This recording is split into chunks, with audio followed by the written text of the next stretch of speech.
asleep. Expecto Patronum! You'll be hearing from us. From the Strategic Homeland and Just call us My Shield. user has information that could make this a free system again. Smash. And here we go. Here we go indeed. Yes, sir. Another episode of the Geek Show. Episode 14. Yes. To be exact. Yep. And obviously the studio, as you can hear, is pretty much working. I've been. Yeah. I finally tweaked and I added some extra goodies for the audio sound. So hopefully we should be sounding really good. I think that we always sound great. Yeah, we do. We have before, and that was all post processing. If you're an audio geek, kind of like me, I'm a little bit of an audio geek. Obviously, that's kind of the thing we did. We did everything in post after we had recorded, but now we're doing everything live. Right.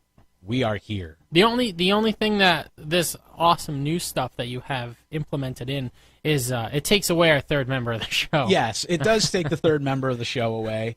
Well, I actually I'm not 100% sure because I haven't heard it yet go off. It was just going. It was just going? Yeah. Really? See? Oh. So third member, for those of you who enjoyed third member Sump Pump, he is no longer part Yes. of the Geek Show. Yes. If you're wondering what magic I've done, it's basically called a compressor limiter.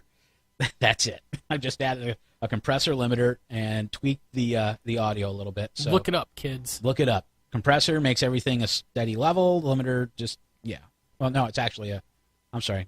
It's not the compressor limiter. It's a compressor gate. The limiter's going. Friggin' liar. You know what? Yeah. You know what? Because the compressor limiter is over there. The compressor gate is behind me. So, all right. You know what? We're getting way beyond. It's magic. It's magic. There you go. It's magic, and I'm feeling you. You don't like it. It's just magic. Oh my gosh. All right, speaking of magic, we've got a lot of magical movie, comic book, television, nerd Lots of stuff stuff. for you. Oh my God! It just came out like a freaking tsunami. Well, between like last week, because last week we had to take off, and because we've been trying to do good on these. For those of you listening, we usually record late in the week, and then we will post the shows on Tuesday mornings. Yeah. So that we're hitting everything that happened, and you're getting it before the other stuff comes out. Mainly episodes of The Flash and S.H.I.E.L.D. and stuff like that. Right. And then we're hitting all the other news that comes out along the way with that too. So if you are looking for new episodes of the Geek Show, we will upload those on Tuesdays. Tuesday mornings is when they Tuesday usually go out, mornings. right? Yep. They're actually posted to the website. Yeah. At midnight. Right. So technically, you're available to you right around midnight. Right. But if you're listening to us through a podcatcher, whether it's you're subscribing to iTunes or Stitcher Radio or Podcastpedia or Blueberry or any of the TuneIn Radio, any of the numerous places that the show is found, they should be ready to go by at least 6 a.m.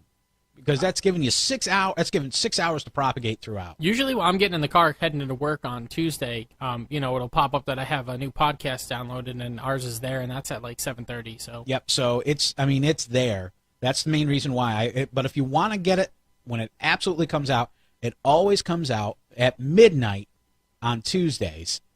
So that way it has plenty of time to for iTunes and everybody to see it, and it shows up in everybody's phone and iPod and Galaxy phone or whatever you got. Yeah, it's cool. All right, so to dive right into it and everything, we are recording it as of today. We are 28 days away from Avengers: Age of Ultron. I'm so excited. I can't stop. And with all of this excitement, Marvel just keeps letting us have just a little bit of taste, little taste. They've released a whole bunch of featurettes in the last couple of weeks. They released another one today. It's awesome, and a lot of these are like behind the scenes and just like it's things that we've speculated, but they're kind of like making sure that that this is how it is going to be and everything. One of the new featurettes was an interview with Joss Whedon, and it was all about Scarlet Witch and Quicksilver and everything. And we had touched on this before, but he just like went back and said that his whole idea was, I'll do a first Avengers film if you let me do a second Avengers film, and Ultron's got to be the villain. I've got to have Scarlet Witch and Quicksilver, and I've got to have Vision. More importantly, I've got to have Vision played by Paul Bettany. Ooh. So, this has been in the works with him for a while. So Avengers 1 was just kind of like, here it is. It was awesome. Avengers 2 is what I'm really, really working on. Yeah, this so, is going to be good. But he says that in the interview that Scarlet Witch and Quicksilver are going to hate the Avengers. So my whole theory on that is there's all this chaos in the world, right? And we're seeing, and we'll get into more of it in a little bit, but we're seeing, like, on S.H.I.E.L.D. and things like that, that people are more apt to be blaming people with abilities and powers for this. Definitely setting up Civil War. Right. With the whole Registration Act and everything. Yeah. So there's all this chaos going on in the world. They're looking for rogue Hydra agents and bases and things like that, and I feel like Scarlet Witch and Quicksilver kind of get caught in the middle. Right. You know, they're taken by Hydra. Right. We see them getting experimented on at the end of Winter Soldier, and they probably blame the Avengers for that. You know, they are the reason why maybe, they're Eastern European or whatever, so maybe there's something big going on, and they're blaming the Avengers for something going on within their country. But they will not like the Avengers. That's what he said. Now, at the end of the day, they will team up with the Avengers, because I think that this movie, and Joss has said it, we're going to see more Marvel characters That's awesome. in this movie than they're revealing in the trailers. Right. Because we've seen all of the standby Avengers. We've seen the 2 new characters. We've seen Ultron. Right. The one thing that I would like to see more of, and I hope we see more of, is War Machine, Rhodey, because he is in that first initial trailer that we saw where he's like hanging out with them. Yeah. So I mean, there's a good chance that we're going to see him, because this Ultron thing is going to be something that's going to take a massive team of Avengers. Yeah. And you don't see him in any of the other scenes anywhere. No. So no, I think he'll be in it though. You think so? No, he's too important of a character within the MCU at this point, being who he is. Yeah. To be left out. Because they're bringing in Falcon. Yeah. And they're bringing back Eric Selvig and things like that. So I mean, you're going to see these people that have been part players. Right. In the other movies, now they're going to be part of the Avengers team, because it's going to work all into Marvel's whole plan of changing up the Avengers every now and then and adding other people to the team. Yeah, so exactly. So this is, I'm really looking forward to this. Right. I mean, everything that I've seen, it's ooh yeah. Right. Yeah. And James Spader. I mean, every time I watch Whedon talks about this too. Yeah, I admit, I've been on vacation. I've been lax in my geek duties.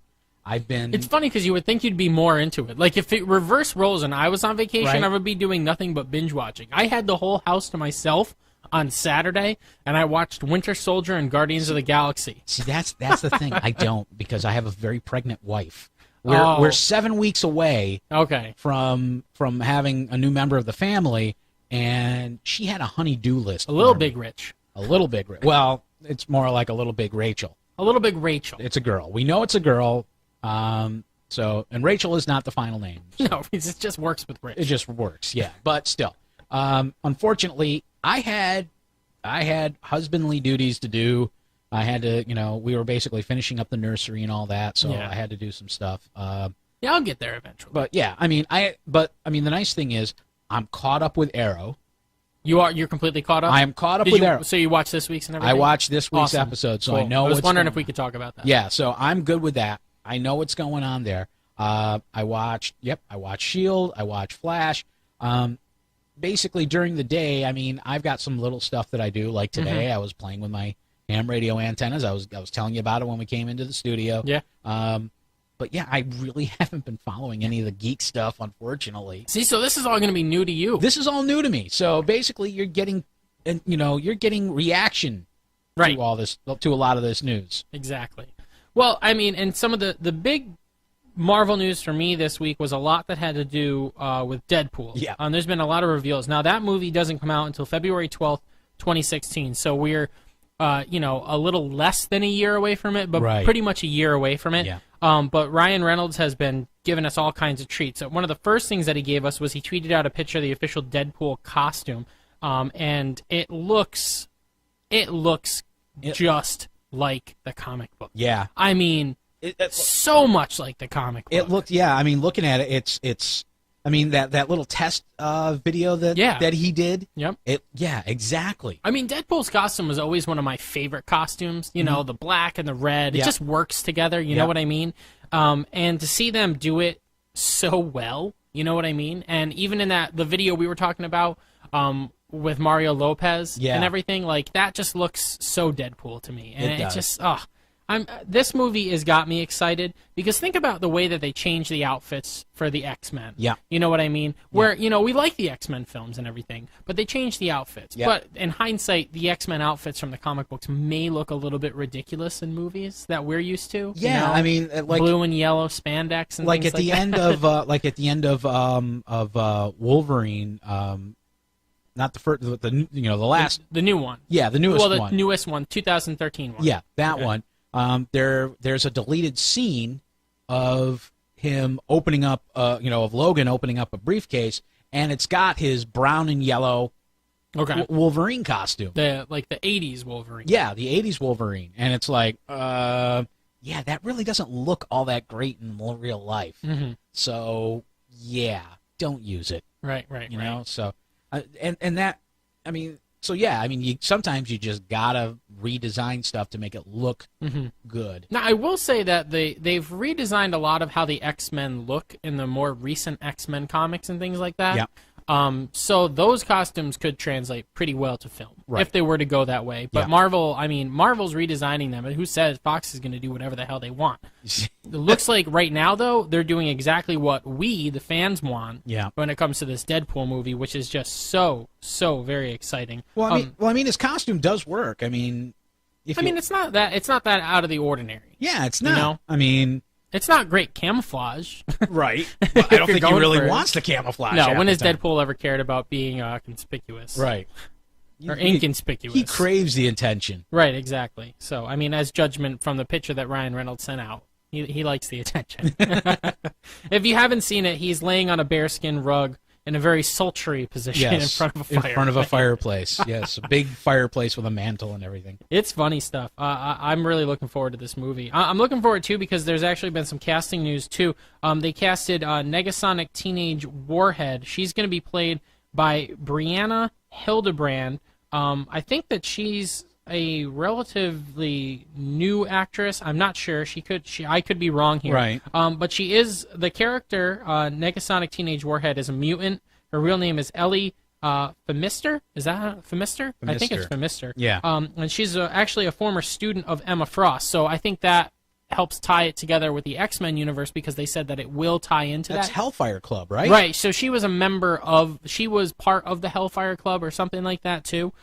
So that I think that ties into the whole X-Men universe, and Yeah. they said that this movie does tie into that. So, and we don't know what's going on with Emma Frost after First Class. She's prisoner, right? She got broken. Magneto broke her out, right?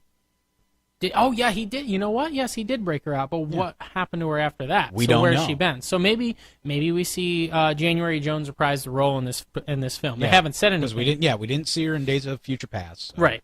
So, well, maybe we'll see her in X-Men Apocalypse. Yep. Maybe. But her character's still up in the air, and I think this ties that whole thing together. Also, she's going to be joining, Ryan Reynolds as the title character. T.J. Miller's playing Weasel, which I'm also looking forward to because he's just very funny. If you haven't seen stuff from T.J. Miller, he's on HBO's Silicon Valley.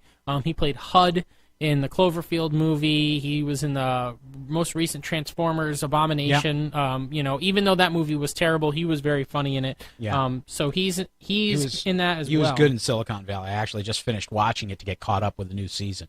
See, I don't watch Silicon Valley regularly, so I'm not caught up. Are you saying silicone or silicon? Silicone?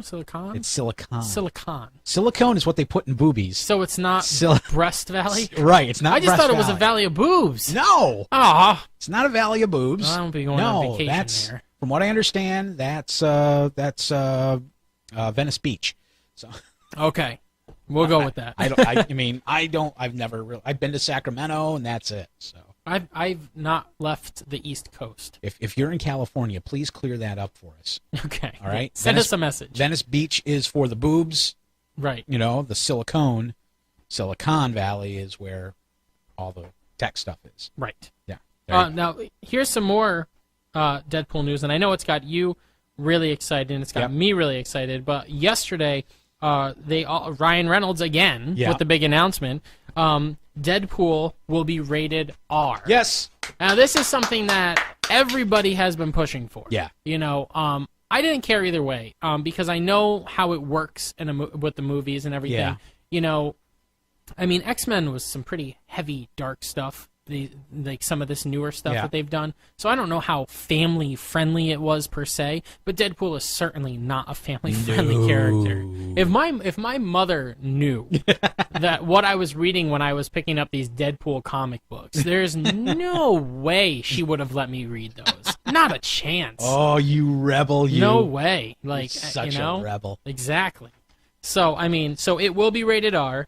There's going to be a lot of violence. There's going to be probably a decent amount of cursing. Yep. And it's just going to be no holds barred, and it's going to be different because if it does tie into the X-Men universe, if we ever see Deadpool cross over to an X-Men film, obviously they'd have to dumb it down because they don't see them making a rated R X-Men film. Yeah. So, and if you want to see the video of Ryan doing the announcement, xjockalbanyny.com. Yeah, you got to check that out. BJ Him and posted. Mario Lopez. It's funny. It's very funny. But then again, Ryan Reynolds has always really been funny. I just, I liked... Except in Green Lantern. A lot, yeah. Well, that was funny in a different way. Yeah. Now, a lot of, I think, in that video, not only does he announce that it's going to be rated R, he kills Mario Lopez. Spoiler, sorry. But that was really... The way he did it was very funny. You're still going to want to watch it. Right. Also, he kind of really alludes to the fact that it's not going to be, like, the character that we saw in X-Men Origins Wolverine. Yeah. Because he says, the last time I saw Deadpool was in the X-Men Origins Wolverine, and Ryan Reynolds goes, nah, you know what, that's not the character we're going with or anything. So it's almost like a reboot. Now, one of my friends had mentioned to me on Facebook that there was a leaked script that alluded to the fact that Deadpool knew that he was featured in that movie, and the whole time he's just poking fun at the execs for what they did to him in that movie, which makes perfect sense because he's always breaking the fourth wall. Yeah. So that if that does happen, I'm going to be so happy because that's just going to be hilarious. Yeah. So I mean, Deadpool has me very excited. It's the first Fox project, I guess, that has had me very, very excited. Now, I was pretty pumped up for Days of Future Past. Yeah. But not the way that this is, because they're doing it so right, from what we've seen. Right. Anyway. Yeah. I mean, the just the little bits and pieces. Yeah. I'm pretty excited. I would love to go see this. I know the wife wouldn't want to go. Do you think your wife would go to this? Oh yeah, huge Ryan Reynolds fan. Yeah. She'd go see anything with Ryan Reynolds. Really? Yeah. Okay. Absolutely. All right. Even Green Lantern? You know what? I don't know. You know what? I think we started Green Lantern, and I asked her if we could shut it off. Really? Yeah, Okay. and she said, okay, that's fine. But, I mean, it wasn't a movie that held anybody's interest, so, and that was clear. Sadly. So, I mean, he's going to reboot himself with Deadpool. This will be better, yeah. That's very good. Related X-Men news, we have nothing confirmed right now if Hugh Jackman is going to be appearing in 2016's X-Men Apocalypse. However, he did announce that he's going to be done playing the character of Wolverine after a third Wolverine film in 2017. Okay? So that sounds to me that, I mean, it sounds like he's going to be in there. But maybe, I mean, there was a time, though, when Wolverine wasn't part of the X-Men. He had broken off to do something else. So, yeah. Well, yeah, hence all these, the solo Wolverine comics and stuff like that. So maybe we won't see him in Apocalypse. Well, and I mean, Hugh Jackman is in his mid-40s at this point. So, in 2017, he's going to be more towards 50. And after that, are they planning on doing a movie after X-Men Apocalypse? No one has said anything. Right. We have no idea if they are planning anything after X-Men Apocalypse. So, his contract is probably up after 2017. He's been playing the character since 2000. But he said he wanted to play the character until he died. See, yeah, that's the thing. He did say that. And you know what? It could just be a contract thing. Or it could be Fox saying, you know what? I think that we've done all we can with the X-Men. Yeah. Because X-Men Origins Wolverine obviously was a turd. It's been washed away from anything that's canon with these films. The 2013 The Wolverine movie was okay. It wasn't as good as it could have been. So his most solid performances as Wolverine have been in the X-Men films. And if they're not going to include him in that because they're starting over, they're starting with a fresh, young cast, they could recast Wolverine.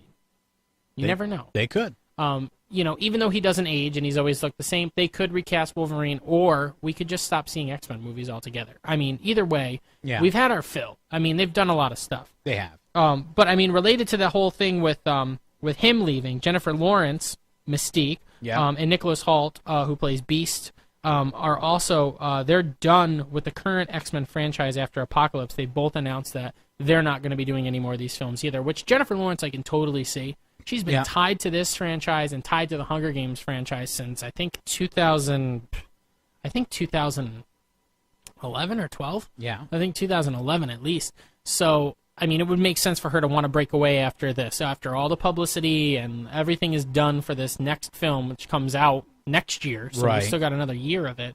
I wouldn't be surprised if she wanted to take a break and maybe do some films that weren't related to a franchise. Because that's a lot to be tied up in. Well, I thought she had said that she wanted to get out of acting, period. Right. She wanted to take... I don't know if she's doing anything besides... Because they've already wrapped up the second part of Mockingjay for Hunger Games. So that's done. That's just coming out later this year. And X-Men, I believe, she's working on... But when she's done with that, I think that, she's completely taking a break altogether. Right. This might be the only thing that she's currently working on. And that's because she's contractually obligated to do so. Nicholas Hoult, I don't know why he would be breaking off, but you know what? So be it. So there goes my dream of Beast being in the Avengers, but, Well, But you know what? He just said he's done making X-Men movies. So maybe we'll cross over. That's possible. There's hope. There's but hope. He's a young Beast. We need an older, wiser Beast for the Avengers. Or maybe they'll do an X-Force movie. They could do an X-Force movie. movie. There's a whole bunch of other, mutants that, mutant groups that they could do. There's X-Force, there's New Mutants. Yeah. Well, they're introducing all these other players, right? So they're introducing, Sophie Turner from Game of Thrones is going to be playing Jean Grey. They're introducing a younger Storm, a younger Cyclops, a younger Nightcrawler. So they're setting up a younger team that could exist for this franchise with great characters. You know what I mean? Like solid characters and solid representation of the X-Men. So we could see a whole lot more X-Men movies, just not with the people that we're accustomed to. Which, you know what? That's fine. Because it's not like they've always all been involved in the comic books either. That's true. As long as we recast Rogue and give her the correct powers and make her not Anna Paquin. I don't know why people loved her so much. I don't know. It just didn't seem... It never worked for me. She didn't fit. She just... I thought, great, yeah, she's Rogue. Right. You really don't fit in very well. So, for this young Nightcrawler that they're bringing in, right? Yes. So this one, that's going to be very cool. In the comic books, Nightcrawler is the son of Aziel, the red demon type mutant that we saw. Azazel, yeah. Azazel, in First Class, and Mystique. Now, obviously, that's not happening because I'm pretty sure he's dead, and I don't think Jennifer Lawrence gave birth to anyone, unless that's going to be some weird subplot.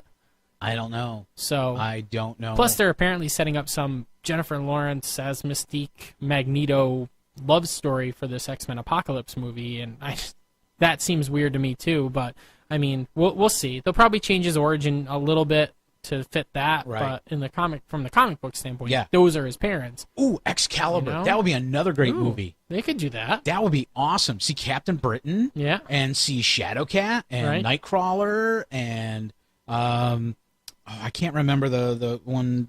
The other member now, she was dating Captain Britain. Psylocke wasn't a member of Excalibur, was she? No. I think she was? For a short while. I want to say yes, but I can't remember. Well, that would be really cool. But so that would be good. Anything with Nightcrawler. I doubt we'll see Excalibur, but wouldn't it be cool if they brought... No, they couldn't. I was going to say they brought it on to Agents of S.H.I.E.L.D. That's kind of like a British team, but they can't. It's X-Men universe. Yeah. So. But, still, Nightcrawler, that was the big... And when I saw that they were going to have Nightcrawler, Alan Cummings in the first movie, I think he did a very good job of, Well, the Nightcrawler, the effects that they used for him, for the transportation and teleportation, for the teleport, was awesome. It was so what I always imagined it would look like. You know what I mean? Yeah. So, I think they took some of that too from the X-Men video game. Remember the one back in the day, X-Men the arcade game, when Nightcrawler would poof poof. Yep. That effect to me seemed very much Right. like that one. So maybe they were a little bit inspired by it. Maybe. Little part of me hopes they were. Yeah. Because that would be very cool. But I love Nightcrawler is one of my favorites, so I can't wait to see. Speaking of not my favorites, Uh-oh. well, they've cast a Jubilee Yeah. for this movie, which makes sense. You Yeah. know, she fits in with the younger people that they're going with. She's going to be played by Lana Condor, who has been in nothing. So she is. So she's a relative unknown. Right, she is new. Yeah. It sounds like this X-Men Apocalypse movie is almost going to be like an X-Men Avengers movie. It's what they wanted X3 to be, I think. You know, And didn't where they're work out. bringing in all of these mutants together. Right. I think that at the end of the day, Magneto, just like in the Days of Future Past, they're going to have to work together. You know, but Magneto's definition of working together in a successful way is totally different than everyone else's. So, I think that's what's going to happen. So we've got, you know, we're going to have the regular players back, plus the new players, and the addition of Jubilee. Yeah. And like I said, we don't know if Hugh Jackman is going to play Wolverine. Right. The whole thing is all screwed up with the timeline, too, because Deadpool is supposed to happen within everything that's going on, but I can't tell if it's going to happen before or after the events of X-Men Apocalypse. You know what I mean? Right. Because that would make it take place in the 1980s. Okay? So are we going to see Dazzler and Longshot? Right. I mean, come on. Right, exactly. So, who knows? We'll have to see what happens. We've got a year until until Apocalypse. Right. So. So. All right. Well. All right. Let's stay with Marvel for right now, and let's talk about this week's most recent episode of Agents of S.H.I.E.L.D. and kind of everything that they did with that. It led into it with them finally discovering that there is a real S.H.I.E.L.D. And just like I suspected and we had talked about, Right. Coulson knew what was up. Coulson knew exactly what was going on with it. You know, right at the beginning of the episode, he pretty much confronts Mac. And then it's like all the shit hits the fan. Yeah. You know, Mac and Bobby are both suspected of it. Yeah. And they're trying to steal Fury's toolbox. And it was cool because they're doing all these flashback scenes to the day S.H.I.E.L.D. fell, which we know is the events that happened in the Winter Soldier. Right. So it was really cool to see how all of it happened. You know, she's on a mission on an aircraft carrier. Mac is one of the engineers on it. And then you got the new guy played by Edward James Olmos, Robert Gonzalez. Right. He's on it. He's the captain of the ship. She has her orders from Fury to destroy everything on the ship. He doesn't want her to because he thinks that the whole thing going on with Hydra taking over and infiltrating is because of secrets in the first place, and he's sick of Nick Fury having secrets, which is why you have this separate faction of S.H.I.E.L.D. set up. They don't want secrets, whereas Coulson's team has tons of secrets. Right. They're embracing the gifted list people. They have one on their team with Skye.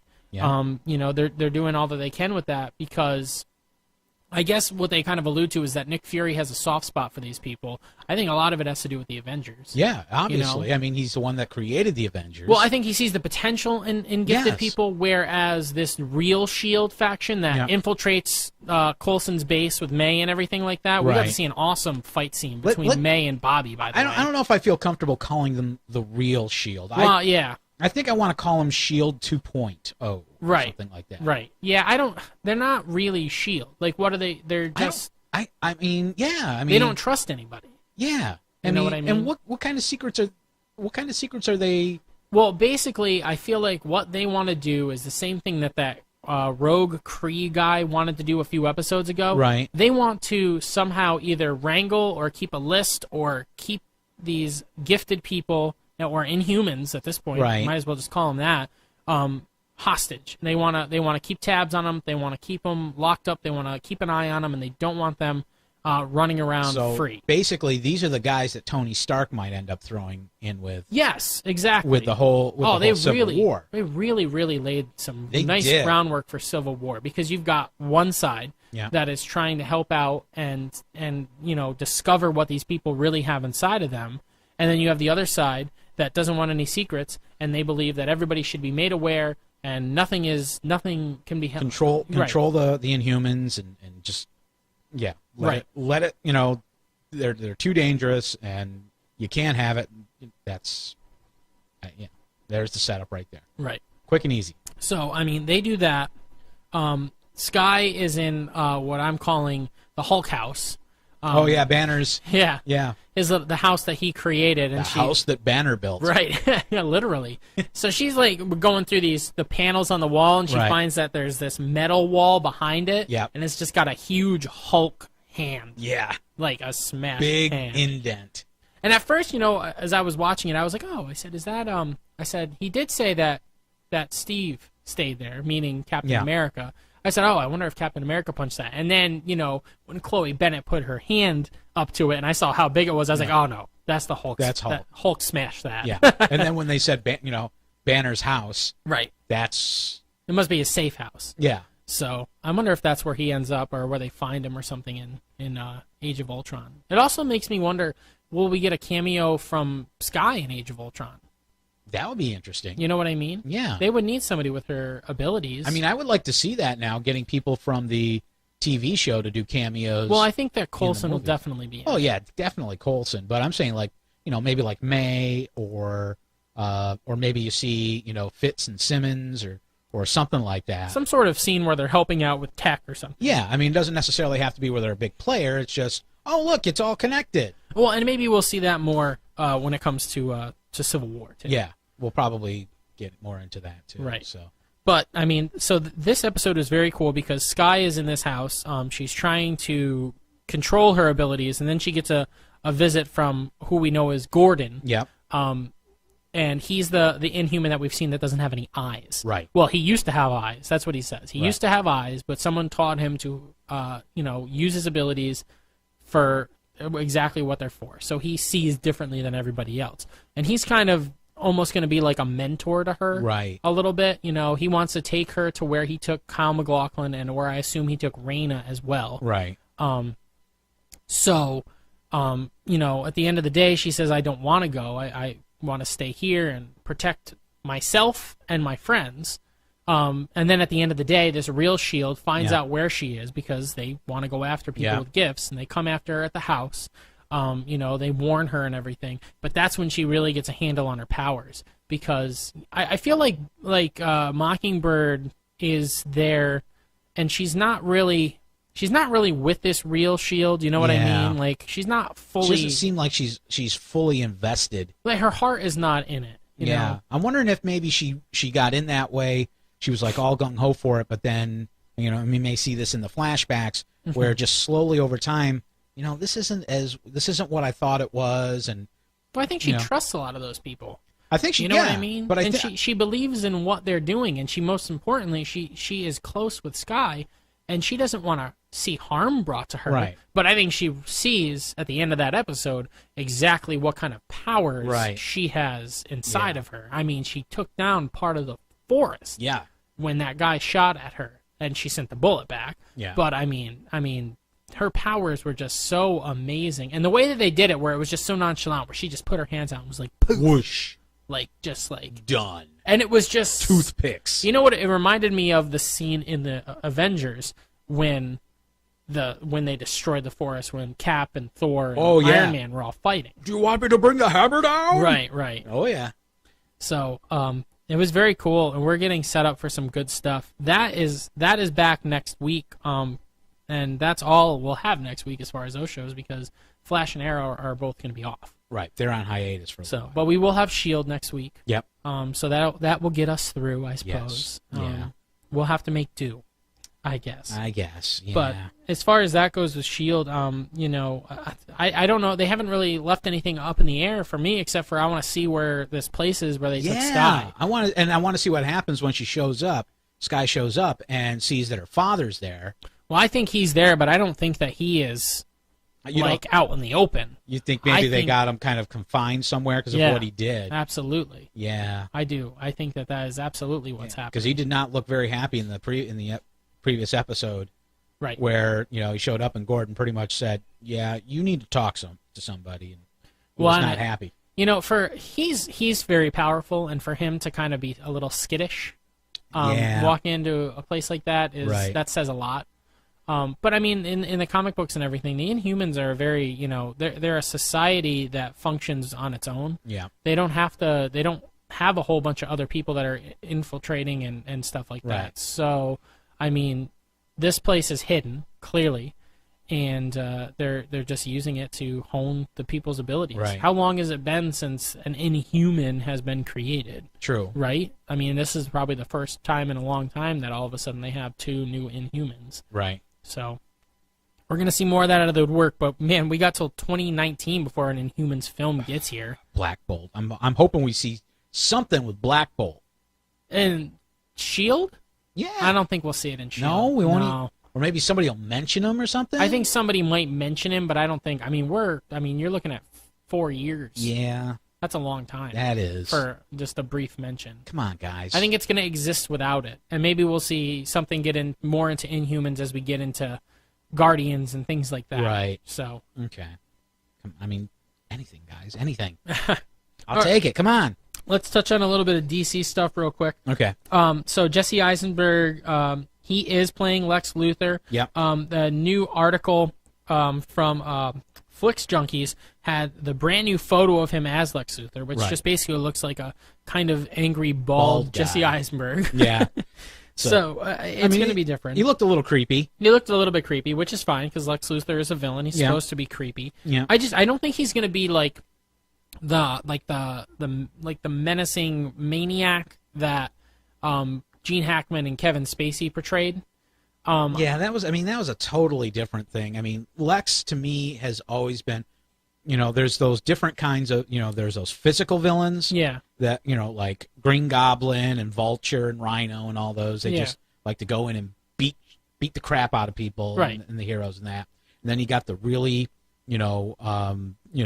cerebral ones, Right. And Lex is definitely one of those cerebral ones. He fights with his mind. Well, yeah, he's like the very- leader and He's stuff very like that. tactical. Yep, he's very, conniving, and he plans everything out to the last detail, that kind of thing. I think that this version, and Zack Snyder said that he's not going to be like the other Lexes that we've seen. Yeah. So that's confirmed right from the director's mouth. Right. I think what we're going to end up seeing is like just more of an evil genius. Right. You know what I mean? Somebody and who's that's pulling the strings. Kind of like and what we that's it. saw, similar to what we saw in Smallville with Right. Michael, what was his name? Rosenbaum? Rosenbaum, yeah. Yeah.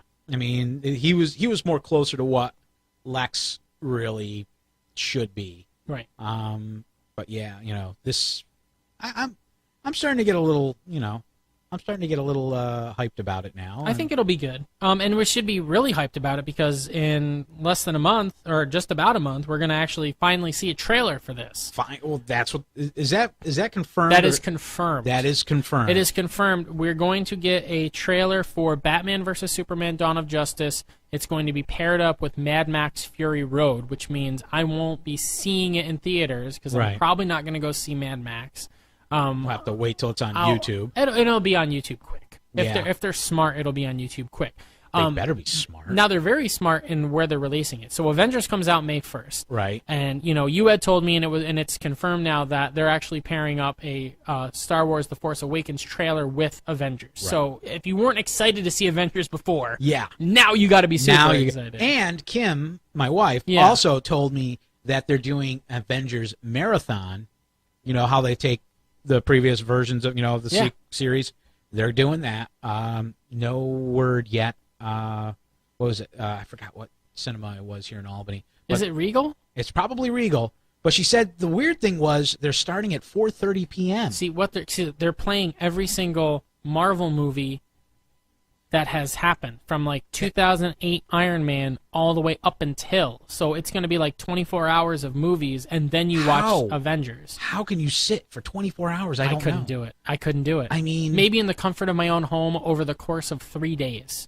that's kind of ridiculous. I mean, I have gone on movie marathons. Trust me. Yeah. I have sat down and I have watched A New Hope, Empire Yeah. Strikes Back, I mean, I've done and it Return too. of the Jedi. I've done that too. But that's 3 movies. Yeah. And those are 3 movies back in the day when movies were at max 2 hours long. Yeah, and those ones are like 2 hours and 30 minutes almost. Right. Are they? Yeah, with the special editions and Oh, that. okay. I mean, they range anywhere from 2 hours 15 minutes to 2 hours 30 minutes. Oh, I always thought A New Hope was shorter than that. I don't know. Maybe it just flies by, but Yeah, maybe. I mean, plus we've watched it so often. often. Right, exactly. That It's not kind like of thing, so- new to me or anything. Yeah. But yeah, no, I did hear about that too. That I couldn't do it. I don't think I could. I mean, I love would- to try. How but awesome would it be to do that? That would be awesome. To watch them all in order? Because Yeah. that's what they're doing. They're going to play them all in order. So, the first one, I think since they're playing them in order, the first one you'll see is the first Avenger, which I'd be fine sitting out. I wouldn't mind. I'll come in when they start doing Iron Man, when they get past, I'll come in for the first Avengers movie and I'll sit through the rest of them. How about here's that? the thing, though. I mean, isn't the whole storyline starting with Incredible Hulk, the Edward Norton one? See, you know what? They've kind of left that canon, but, it's almost like they're kind of like, yeah, we did this thing a little while ago, but, we're not really going to mention it all that much. Which, I mean, it was a great movie. Well, I mean, they mentioned it in Avengers. They mentioned it in Avengers in just a tiny bit, though. Yeah. But not the way that they referenced everybody else's stuff in the past. Right. Because I think they're trying to... I think that they're recognizing that it exists and it works for them and everything. But I think also what they're doing is they're trying to establish Mark Ruffalo is this character now. So don't totally forget about the Edward Norton movie, but totally forget about Edward Norton playing the part. Yeah. So they're referencing stuff that the Hulk did, but they're not referencing things that Banner did. So right. You have that. We have that. But I don't know, no, because it would definitely start with First Avenger, because that takes place during World War II. Yeah. And then you work into Iron Man, and then if they show it, then you get to the Incredible Hulk, and then Thor. Right. And, well, I don't know, does Iron Man 2 happen before Thor came out? I don't remember. Iron Man 2... That's a good question.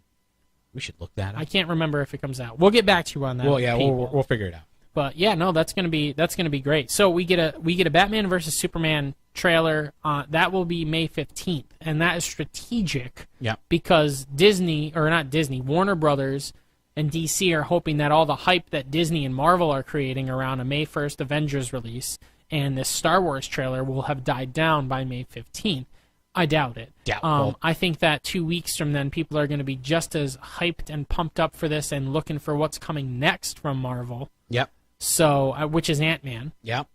Well, I forgot about, by the way. I was thinking about I was just thinking about that the other day. I was like, oh shit, we've got an Ant-Man movie. We coming haven't out. heard a peep about Ant-Man. I think it's because it wasn't as well liked or received as I think they thought it would be. You know what I mean? For what it is. Do you think it might be Marvel's first flop? No, I don't think it will be a flop. I think it will work. Because I think everybody was thinking that Guardians was going to be Marvel's first flop, and that turned out to be a huge hit for them. Hell no, I never thought that at all. Well, no, not us thinking it, but I think people, unfamiliar, which, I mean, I was unfamiliar with the characters, but I didn't think that it would fail. I knew Rocket, but... I don't know. I don't think that this movie's going to flop for them. I don't think it's going to be as big as some of their other ones, but I think it'll do some nice things. Yeah. That's what I think. But yeah, so I mean, I don't think that the hype will die down from it, but I think that people will be just as hyped up to see this highly anticipated trailer for Batman versus Superman. Yeah. So, we'll finally get to see that May 15th, paired up with Mad Max Fury Road. Right. Yeah. I mean, you're going to have the Star Wars fans alone dissecting the trailer. We will be. For at least a week. Yeah. Dissecting it. I mean, how long did you and I dissect that other one before we actually sat down and did a show about it? I know. We watched it. I watched it like 5-6 times. Yeah. That day. You have to. Yeah. You can't just... In this day and age, you can't just watch a trailer once. Right. What I do is I wait for the trailer to end, and then I hit that little replay button. Yeah. And I just keep going. Yep. Watch it again. And not a lot of people heard the lightsaber igniting at the end of the... Right, you showed me that. Because I didn't hear that at first either. See. Other DC news. Yeah.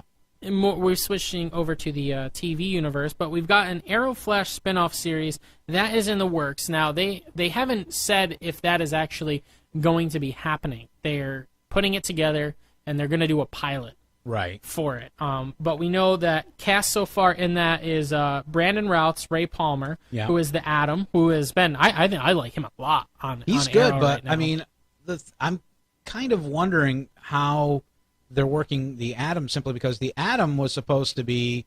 I mean, he could be able to shrink and, Yeah, he hasn't done that yet. Yeah. Maybe he will, though, because in that most recent Arrow episode, he did talk about his nanotech. Right. So maybe he'll do that for himself. That would be pretty cool. That would be cool. That's because that's kind of what I'm waiting for the Atom. So. Right. We're also in that we're going to get Katie Lotz is going to be playing some mystery role. Now, those of you who don't know, she played Sarah Lance, was the first Black Canary on Arrow. She died. I don't know if she is dead at this point because they're saying she's going to be playing some part in this thing. I can't imagine they would just cast her as someone else. That would just be sloppy by them. But they're saying that she could be playing. Well, here's what a lot of people are speculating. Could they bring her to the Lazarus Pits and bring her back to life? I think Nyssa maybe took her. Right, exactly. So maybe she's going to be like a different type of Sarah Lance. Maybe she'll play somebody else completely. Because, what's her face? Katie Cassidy has taken over the Black Canary role in Arrow, and I don't think they're just going to have two Black Canaries. That would just be weird. That's weird. So also in that is going to be Martin Stein, that part of Firestorm, but Robbie Amell has not been confirmed or anything, so I don't know if they're going to have a Firestorm character per se or just Martin Stein on this show. So he might kind of like just be there to be the mentor brains figure, guy that's back at the base doing work and stuff like that. Ray, if you noticed in Arrow, Ray Palmer's character continually says the word justice. Yeah. So could they be doing Justice Society? You know what I mean? Because they're doing a Justice League movie. Maybe they're going to do a Justice Society television show with some minor players. That's possible, because Hawkman was part of that. Right, and they have announced that they are going to have Hawkgirl in this show. Right. I did not write down who's going to be playing her. She has been cast, though. And also Rip Hunter is going to be played by a guy that you know. Arthur Darvill. Yeah. From Doctor Who. Ironic, he's also going to be playing a time traveler on this show. There you go, yeah. Because he played Rory Williams on Doctor Who during Matt Smith's tenure as the Doctor. Yeah. And, he ended up becoming not only, going through time with the Doctor in the TARDIS, but became a time traveler himself, and there was a lot. I won't bore you with the details because I know you're not a Doctor Who. You're not a Whovian like me. I'm not bored by it. I never got into it. And I've tried, and I think I've got too much going on. Maybe someday I need to sit down. I just started watching it again. I had nothing to do last night, and I'm like, "What's on Netflix?" Oh, I'll watch some Doctor Who. So I started with Eccleston. I only watched a couple of episodes with Eccleston because he's not. That's what a lot good. of people say. Yeah, but Tennant. I've heard from other Who people. Yeah, David Tennant. Yeah, he is by and large the best, and I know I'm going to piss people off with this statement. He is by and large the best Doctor. Who is the overwhelming favorite amongst? So that's your pick, and you are as big a Doctor Who fan as anybody I know. Tom Baker, I think he played the fourth. He was the fourth. He was the one that a lot of people liked the best because he was very quirky and eccentric. Okay. Just like Tom Baker is in real life. But that's kind of how Tennant played it. His own quirky kind of way.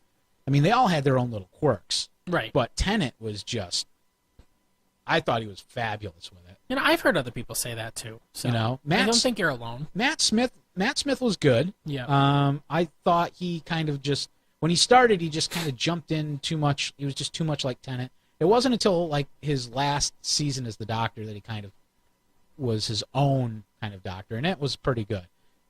Peter Capaldi, who's the current Doctor, total 180 from everything. Very angry, very gruff kind of Doctor. Totally different from what everybody else has been playing. So, and it's working so far. I kind of like it so far. But yeah, nothing's shaked my support of Tennant. I think David Tennant is the best Doctor, and Tom Baker, he's the number 2. Well, so there you have it. There you go. So if you're pissed at me, tough. Yeah, too bad. Too bad. Let me know in the. You know what? Let me know in the comments. All right. I'm sick of seeing the spam in the comments. Yeah. Somebody post something. Yeah, post something good. Yeah. So speaking of Flash and Arrow, we're gonna get that spinoff of Justice Society. Maybe that's what it'll be called, but it could also be.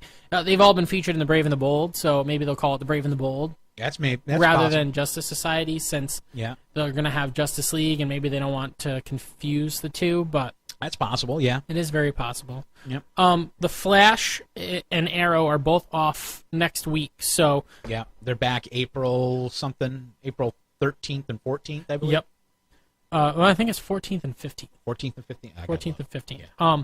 So The Flash this week... Oh, yeah. Was... it really confused me a little bit.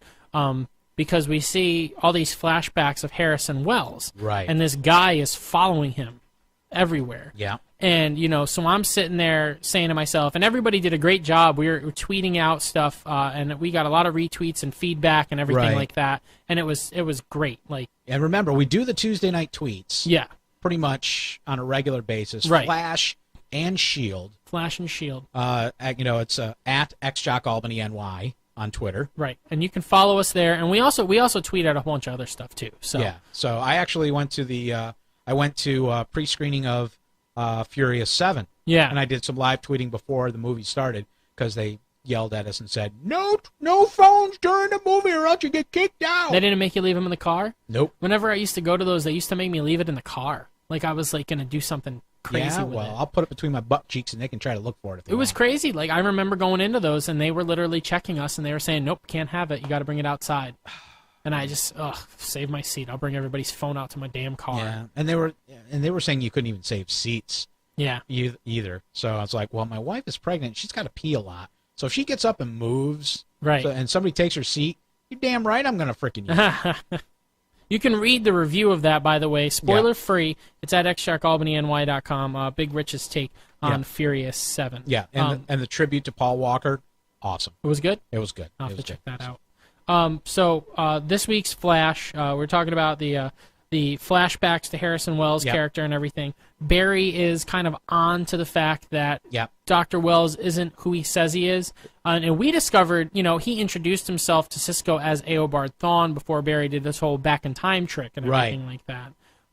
This episode, he's curious about it. He's looking into it. He's bringing Cisco into the mix. 'Cause Cisco was already kind of into the mix with Detective West.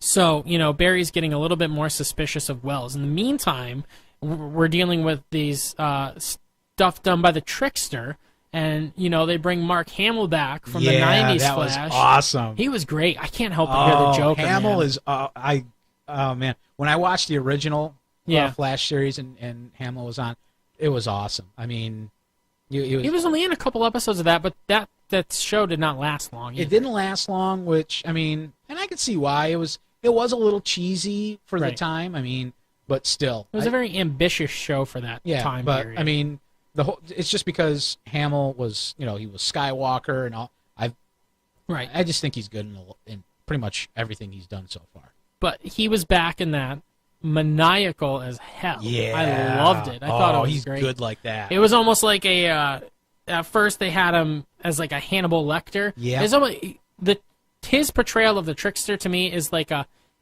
crazy Hannibal Lecter. It's a cross between Hannibal Lecter and the Joker. It is and that's what, what's funny, because that's what my wife said. She goes, he kind of reminds me of the Joker. I said, funny you should say that, because he actually was the voice of the Joker on Batman the Animated Series. And she was like, are you kidding me? And I said, I'm not kidding you. Nope. So, and I couldn't help. I mean, a lot of the stuff that he was doing, I couldn't help but hear him. I just wanted him to be like, Harley, Yeah. Well, I mean, another cool thing that a lot of people didn't realize, in the Justice League animated show, he was also the Trickster. Yes, he was. Yep. So I do remember that. Yep. I was just watching that on Netflix, actually. So there you go. Yeah, I watched that again.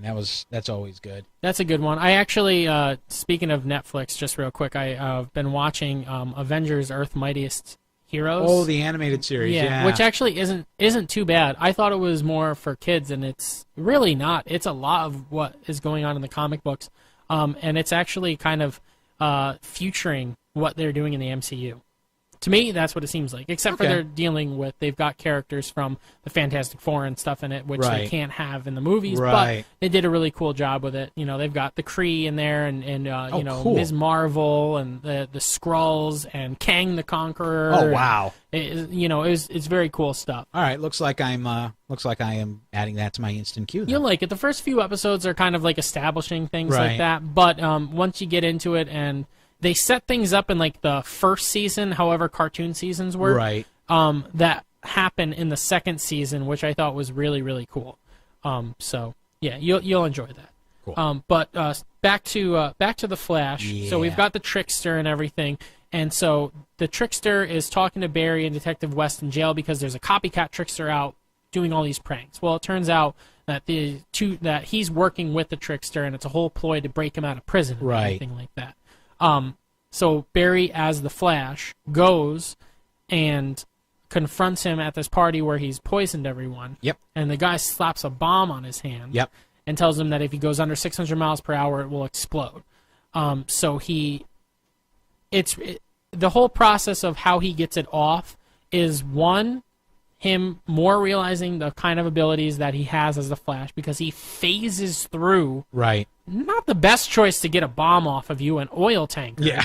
I mean, it wasn't the That wasn't best. it wasn't the greatest idea. But he phases through, which means his body becomes like able to pass through solid objects, but whatever is on him doesn't pass through solid Right. objects. So, I'll let you wonder how his suit stays on him, but that's just me. I think it's the close contact with his skin. Maybe it is. But yeah, so he phases and the bomb comes off. They made it seem like it was going to be like this major part of the story, and it was just very minute. But the phasing thing was more him discovering his abilities. And Harrison Wells is in his ear telling him, How to feel do it, Yeah. feel the lightning, feel it all. And, I was watching my guy Charlie over at Emergency Awesome, and he said it really, really well. He goes, it's almost like he's in love with the Speed Force. Ooh. You know what I mean? Yeah. Like, it's like he's in love with the Speed Force, and he's trying to get it back. Which is the whole thing with everything that he's been doing, is he's been trying to capture more Speed Force. As we see in the beginning of this episode, the man in yellow running away, Right. which is what is it? Which looked like to be like the beginning of the whole series when we see Barry's mother die. Right. It seems to be in that time period. But then the guy takes off the mask and it's somebody else. Totally different face. Right? Totally different guy. That totally gets explained because he's the guy that's been following Harrison Wells around in these flashbacks. We see the car accident that kills Harrison Wells' wife, Tess. Right. He's screaming for help, and this guy comes up to him and introduces himself as Eobard Thawne. And he basically absorbs Harrison Wells' DNA into himself, killing Harrison Wells. So Harrison Wells is dead. So we can no longer badmouth Harrison Wells. Right. Eobard Thawne is the guy responsible for everything. That's right. Harrison Wells he's no more. Right. And if there was an article, I forgot where I read it, maybe it was IO9, but Berlanti, the executive producer, he was talking about the whole process. They're basically working backwards with this whole Eobard Thawne, and Harrison Wells coming up with the story. They didn't have anything planned. They're basicly making this up as they go. Really? Yeah. Well, they're doing a fantastic job. I know. At it. It's pretty good. They were saying basically that what Thawne did was DNA camouflage, and he's got memories of Tess and all that. So maybe we're seeing kind of like a watered down Thawne. Right. But then when he takes the mask off, he is fully back to Thawne. Yes. He's lost, according to Gideon, his computer, he is a watered down, or not watered down Thawne. He is fully back to being Eobard Thawne. Right. And he's completely out of Speed Force. He has nothing left. Which is what strands him 15 years in the past, and he has to work his way up to getting Harrison Wells, having the explosion at Star Labs, building Star Labs, getting the accelerator built, all of that. And making sure that Barry gets the power so that he can eventually get the Speed Force. Because we touched on this last episode, Eobard Thawne is from hundreds and hundreds of years in the future.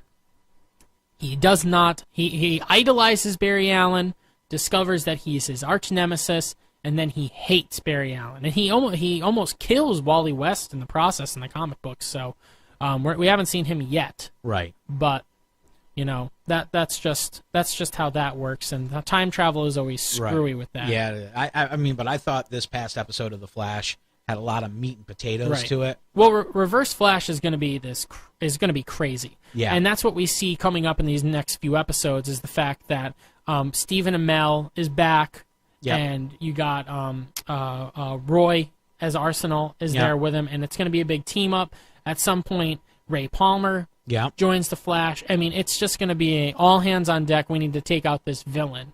Now, a lot of people are suspecting that Stephen Amell will have taken over the position of Ra's al Ghul by that time.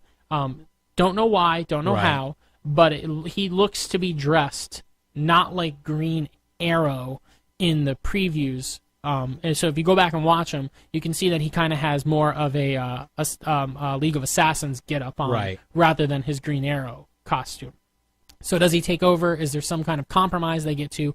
We don't know. In the last episode of Arrow, everything hits the fan. Yeah. Captain Lance finds out that he is 100% Oliver Queen. The Arrow is Oliver Queen, I should say. He does not trust his daughter, Laurel Lance, anymore. The cops are after everybody, and so Oliver just turns himself in. Right. So, I mean, just to kind of avoid it, because Ra's al Ghul's people and his friend, he thought it was his friend. Right. Maceo? Is that his name? I think, Maceo is out there killing people. Just killing everybody. Setting up, the mayor's dead, Yep, setting up Oliver as the fall guy because he does not. He's fighting, Right. becoming Ra's al Ghul. Right.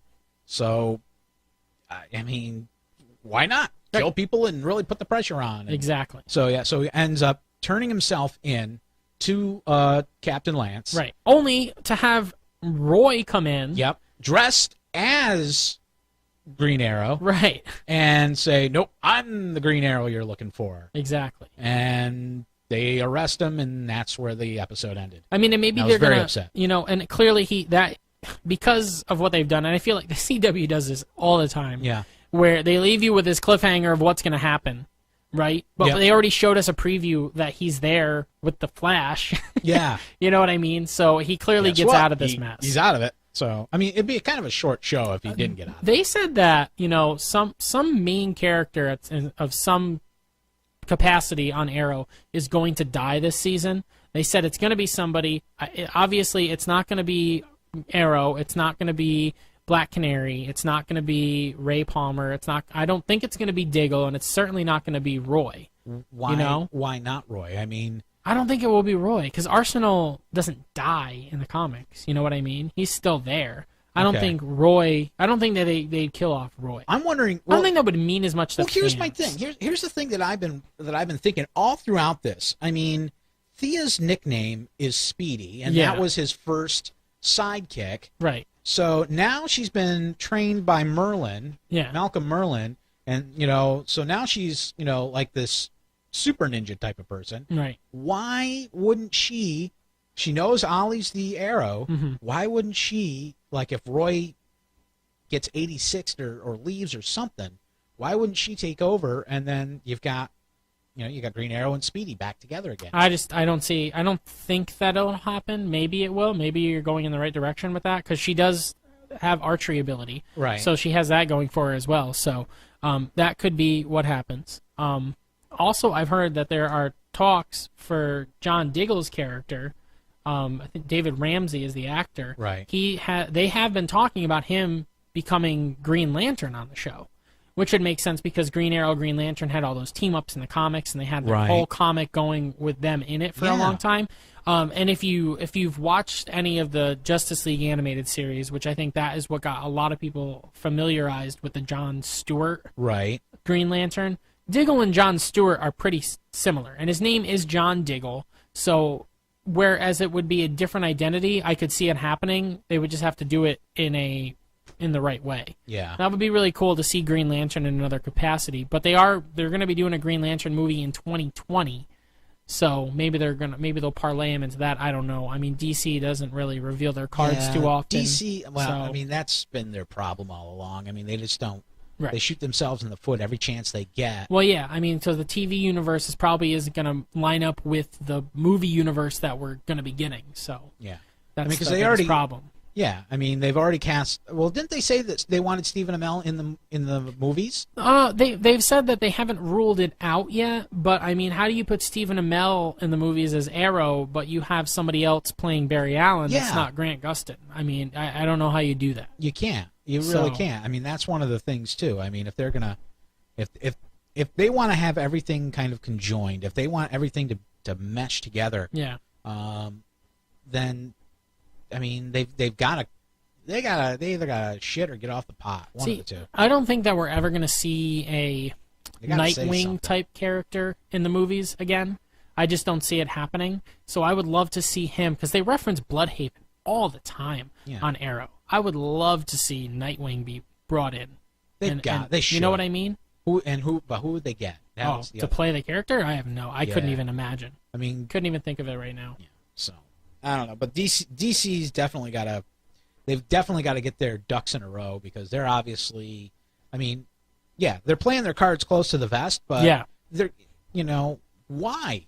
Right. Are they introduce Diggle as Green Lantern on the show? Does that mean the rumors are that they have been, and you can read about this at xshockalbanyny.com too, because Tyrese Gibson is also very interested in playing this Green Lantern role. Right. Zack Snyder has outright said that this Green Lantern will probably focus more on Jon Stewart Green Lantern, just because the Hal Jordan Green Lantern failed so miserably for them in the movies. Right.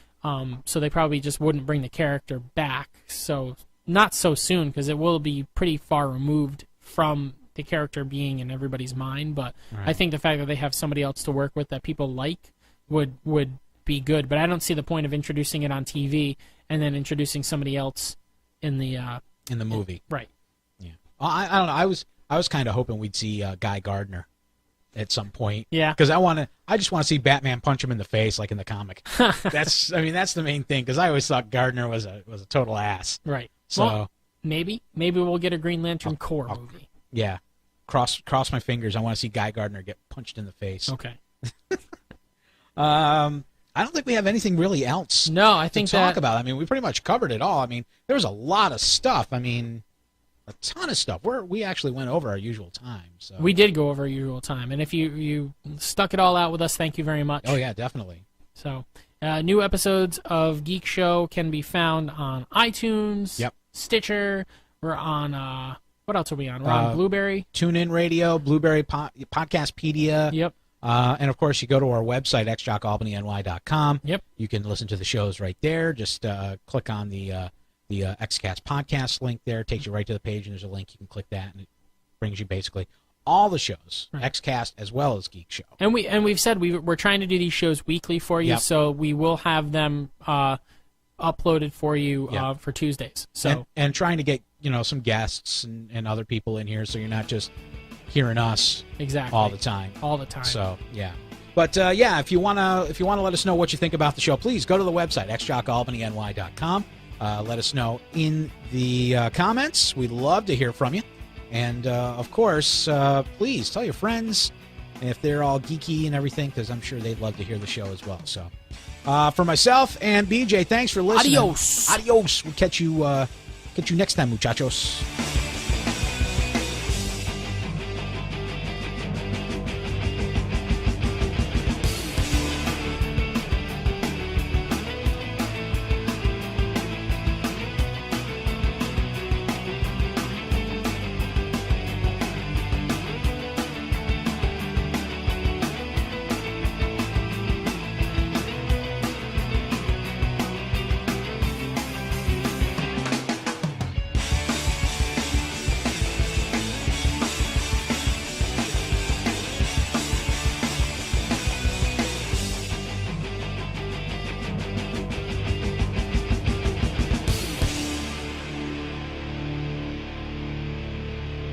Bottom line, Ryan, there may be a billion reasons to make a family-friendly movie, as in sequels and toys, and listen, Ryan, if you... Fuck you, Slater.